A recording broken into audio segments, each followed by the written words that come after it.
గృహ వ్యవహారాల మంత్రిని తమ శాఖకు సంబంధించిన నూతన విధానాలపై ప్రకటన చేయవలసిందిగా కోరుతున్నారు. గౌరవనీయ అధ్యక్ష, ముందుగా ఈ సభ ద్వారా మా రాష్ట్ర ప్రజలకు నా హృదయపూర్వక అభినందనలు తెలియజేస్తున్నాను.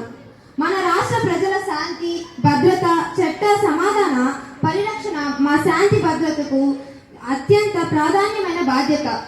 ఈ బాధ్యతను నిబద్ధతతో నిర్వహించే దిశగా ప్రభుత్వం అనేక కీలక చర్యలు చేపడుతోంది.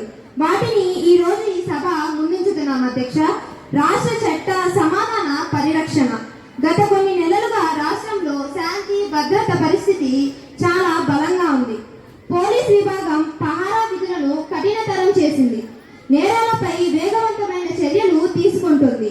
ప్రజలకు భద్రతను కల్పించేందుకు 24 గంటలు పనిచేసే కమాండ్ కంట్రోల్ సెంటర్లు ఏర్పాటయ్యాయి. నేర నియంత్రణ చర్యలు. నేరాలు తగ్గేలా ప్రభుత్వం ప్రత్యేక వ్యూహం అమలు చేస్తుంది. సైబర్ నేరాలపై ప్రత్యేక యూనిట్ ఏర్పాటు. మహిళలపై నేరాలు జరగకుండా షీ టీమ్స్, మహిళా హెల్ప్ లైన్ బలోపేతం. డ్రగ్స్ వ్యతిరేకంగా రాష్ట్ర వ్యాప్తంగా కఠిన తనిఖీలు. ప్రత్యేక దళాల ఏర్పాటు. రాత్రి వేళల్లో పటిష్ట పహారా పద్ధతులు. పోలీస్ శాఖ ఆధునీకరణ. మా పోలీస్ విభాగాన్ని అత్యాధునిక సాంకేతికతతో సమగ్రంగా మార్చుతున్నాము. కొత్త వాహనాలు, డ్రోన్లు, భారీ కెమెరాలు పోలీస్ ఫోర్స్ కు అందజేస్తున్నాము.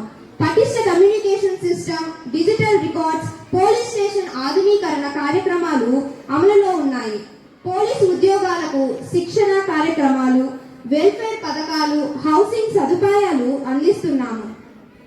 ట్రాఫిక్ మరియు రోడ్డు భద్రత. రోడ్డు ప్రమాదాలు తగ్గించేందుకు ప్రత్యేక చర్యలు. ట్రాఫిక్ ఆటోమేషన్ సిస్టమ్ ఏర్పాటు.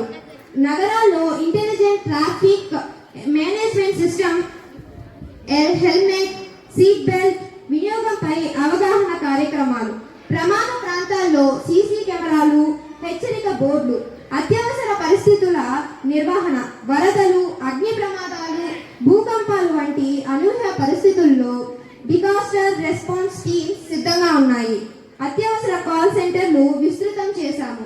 ప్రజలకు తక్షణ సహాయం అందించే విధంగా ప్రత్యేక విభాగాలు ఏర్పాటు చేశాము. ధన్యవాదాలు అధ్యక్ష.